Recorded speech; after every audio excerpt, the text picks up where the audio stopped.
বিসমিল্লাহির রহমান রহিম।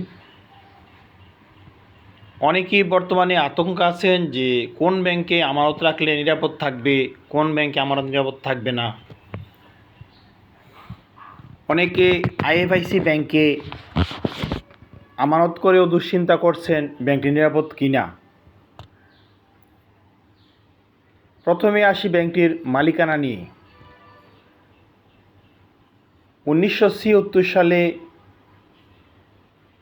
ব্যাংকটি প্রতিষ্ঠিত হওয়ার পর থেকেই এর 32.75% মালিক বাংলাদেশ সরকার। যেহেতু সরকারের মালিকানা রয়েছে ব্যাংকটিতে, সেই হিসেবে ব্যাংকটিকে নিরাপদ বলা চলে।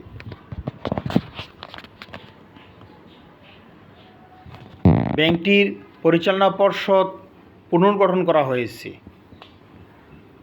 ব্যাংকটির বর্তমান চেয়ারম্যান মোহাম্মদ মেহমুদ হোসেন সম্প্রতি এক সাক্ষাৎকারে বলেছেন, আইএফআইসি ব্যাংকে কোনো তারল্য সংকট নেই। পাশাপাশি এও বলেছেন, আইএফআইসি ব্যাংকে চেক প্লেস করে কখনো চেক পাস হয় নাই, এমন ঘটনাও কখনো ঘটেনি। সেই হিসাবে ব্যাংকটিতে আমানত রাখতে আস্থা অর্জিত হয়েছে মনে করা যায়।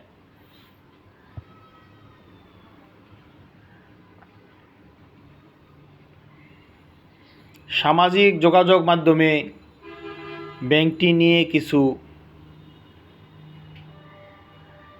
গুজব ছড়ানো হয়েছে।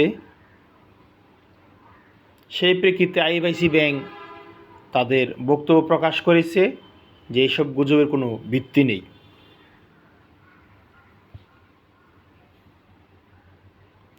ব্যাংকটির কিছু খেলাপি ঋণ থাকলেও ব্যাংকটিতে বড় ধরনের কোনো পুকুর চুরি হয়নি বলে চেয়ারম্যান সম্প্রতি সাক্ষাৎকারে বলেছেন।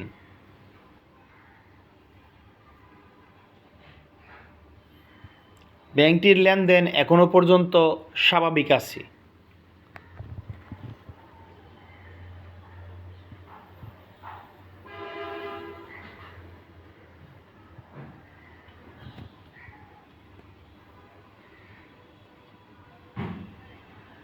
আইএফআইসি ব্যাংকে রাখা আমানত এখনও পর্যন্ত নিরাপদ ভাবা যায়।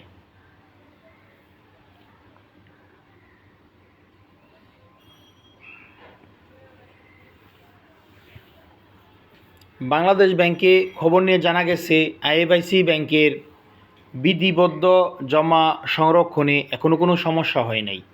সিএলআর এবং এসএলআর এখনও ঠিক আছে, চলতি হিসাবেও কোনো ঘাটতি নেই।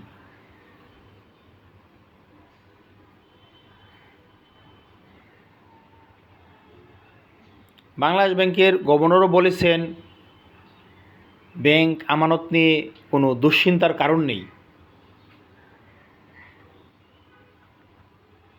দুর্বল ব্যাংকগুলোকেও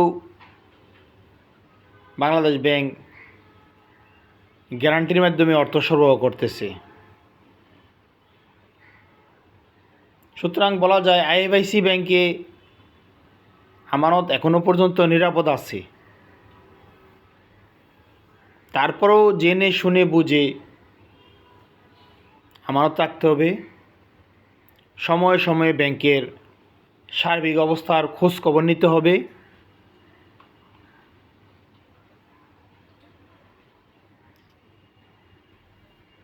বাংলাদেশ ব্যাংক এই ক্ষেত্রে অভিভাবকের ভূমিকা পালন করছে।